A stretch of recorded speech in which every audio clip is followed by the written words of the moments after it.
Hi friends, good morning. Welcome back to my channel. ಎಲ್ಲರೂ ಹೇಗಿದ್ದೀರಾ? ನಾನು ಕೂಡ ಚೆನ್ನಾಗಿದ್ದೀನಿ. ನೀವೆಲ್ಲರೂ ಚೆನ್ನಾಗಿದ್ದೀರಾ ಅಂದ್ಕೊತೀನಿ. ಬನ್ನಿ, ಬೆಳಗ್ಗೆಯಿಂದ ನಾನು ಒಂದು ಬ್ಲಾಗ್ ಸ್ಟಾರ್ಟ್ ಮಾಡ್ತಾಯಿದ್ದೀನಿ. ಬೆಳಗ್ಗೆ ಇವಾಗ 8:30 ಆಯಿತು. ನಾನು ನಾಷ್ಟಕ್ಕೆ ಪಲಾವ್ ಮಾಡಿಕೊಂಡೆ. ಹಾಗೆಯೇ ಇಲ್ಲಿ ಸ್ವೀಟಿಗೆ ಮೊಟ್ಟೆ ತಿನ್ನಲಿಕ್ಕೆ ಕೊಟ್ಟಿದ್ದೀನಿ. ಅವಳು ಎಲ್ಲಿ ಕೂತ್ಕೊಂಡಿರ್ತಾಳೆ ಅವಳಿಗೆ ಅಲ್ಲೇ ಕೊಡಬೇಕು.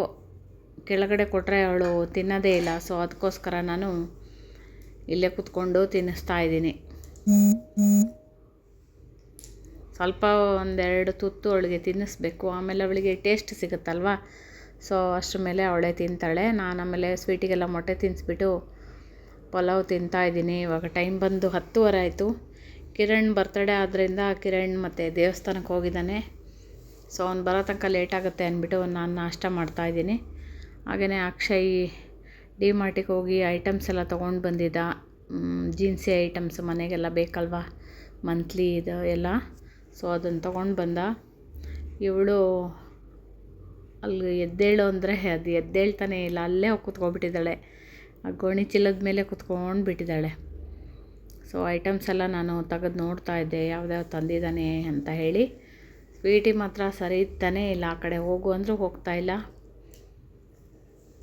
ಎಷ್ಟು ಆ ಕಡೆ ಹೋಗು ಅಂದ್ರೂ ಹೋಗೋದೇ ಇಲ್ಲ ಅವಳು, ಬೇಕಂತಲೇ ಕೂತ್ಕೊಂಡಿರೋದು ಅವಳು. ಸೊ ಸ್ವೀಟಿಗೆ ಹೇಳ್ತಾನೆ ಇದ್ದೀನಿ, ಎದ್ದೇಳು ಆ ಕಡೆ ಹೋಗು ಅಂತ ಹೇಳಿ ಹೇಳ್ಕೊತಾನೆ ನಾನು ಐಟಮ್ಸ್ ಎಲ್ಲ ಲೆಕ್ಕ ಮಾಡ್ತಾಯಿದ್ದೆ. ಸ್ವೀಟಿಗೆ ಇದು ಬೇಕೇ ಬೇಕು ಈ ಮಂತು, ಅವಳಿಗೆ ಮಂತ್ಲಿ ಪ್ರಾಬ್ಲಮ್. ಸೊ ಅದಕ್ಕೋಸ್ಕರ ಅದನ್ನು ತರಿಸಿದ್ದೆ ನಾನು. 10 ಡೇಸ್ ಬೇಕಾಗುತ್ತೆ ಅವಳಿಗೆ. ಸೊ ಇವಾಗ ಒಂದು 4 ತರಿಸಿದ್ದೀನಿ. 10 ಡೇಸಿಗೋಸ್ಕರ ಇನ್ನೂ ತೊಗೊಂಡು ಬರಬೇಕು. ಆದರೆ ಅವಳು ಎದ್ದೇಳ್ತಾ ಇಲ್ಲ ನೋಡಿ, ಅಲ್ಲೇ ಕೂತ್ಕೊಂಡಿದ್ದಾಳೆ. ಇವಾಗ ಅಕ್ಷಯ್ ಏನೋ ಕೊಡ್ತೀನಿ ಬಾ ಅಂದ ತಕ್ಷಣ ಹೋದ್ಲು. ಸೊ ಇಷ್ಟೆಲ್ಲ ಐಟಮ್ಸ್ ತರಿಸಿದ್ದೀನಿ.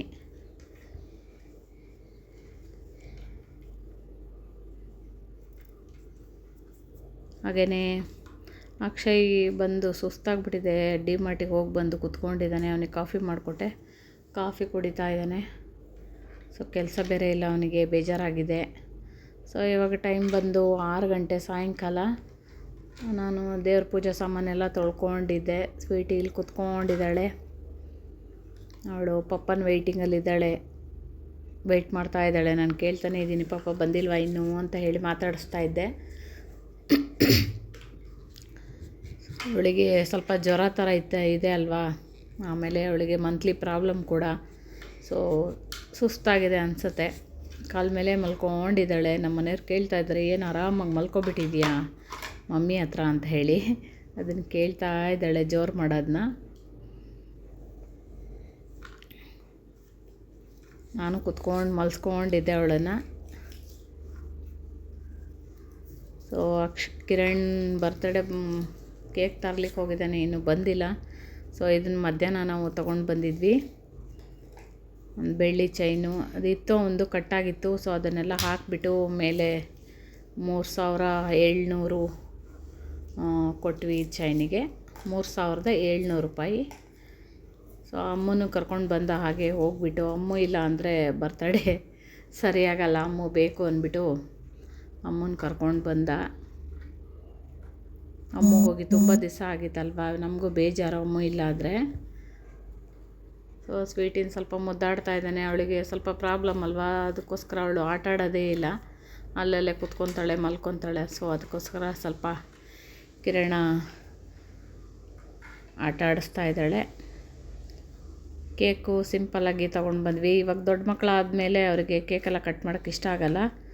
ಸೊ ಈ ಥರ ಚಿಕ್ಕದಾಗಿ ತೊಗೊಂಡು ಬಂದಿದ್ವಿ. ಬೇಡ ಅಂತ ಹೇಳಿ ಆಮೇಲೆ ಕಟ್ ಮಾಡ್ದೆ.